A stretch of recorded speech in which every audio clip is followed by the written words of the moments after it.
ሰጣቸው ረሱል መሐመድ ሰለላሁ ዐለይሂ ወሰለም የመጨረሻው ነብይ ናቸው ከርሳቸው በኋላ ነብይ የለም ለሁሉም ክፍለ ዘመን የሚሆን ተአምረን አላህ ሰጥቷቸዋል የተአምራታቸው አስኳል ቁርአን ነው እሱ እስከ የውመል ቂያማ እየተዘረዘረ ይቀጥላል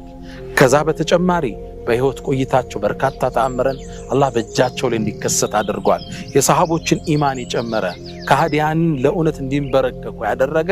ተአምር ሙዕጂዛ አላህ ሰጥቷቸዋል እነ ኢማም አልበይሃቂ ወኢማም አልአስባሃኒ ደላኢል النبوة ላይ በርካቶችን ጠቅሰዋል ከፈሎቹ 7 ሙጀለድ ሌሎቹ እስከ 9 መጽሐፍ በተአምራታቸው ላይ ብቻ ዘግበዋል ኢማም ኢብኑ ተይሚያ እስከ 1000 ጠቅሳል ኢማም النووي في شرح مسلم ከ1200 በላይ ተአምርን በህይወት ዘመናቸው እንደከሰቱ ተናግረዋል ተአምራታቸው ብዙ ነው ጨረቃን እስከ መሰንጠቅ እጃቸው ላይ ውሃ እስከ ማፍለቅ የታመመን እስከ ማዳን ጉኡዙን እስከ ማናገር እንስሳውን እስከ መሸምገል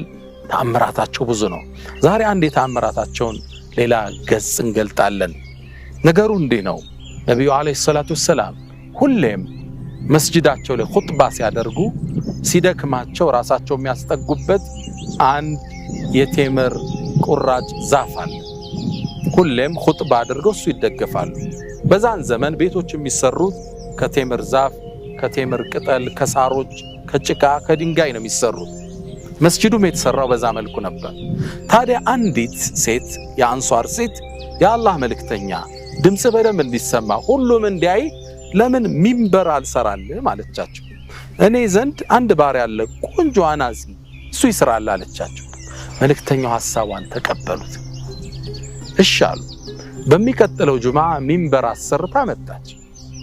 ነብዩ አለይሂ ሰላቱ ሰላም ሚንበሩ መስጂዳቸው ላይ ተተከለ እርሳቸውም ኹጥባ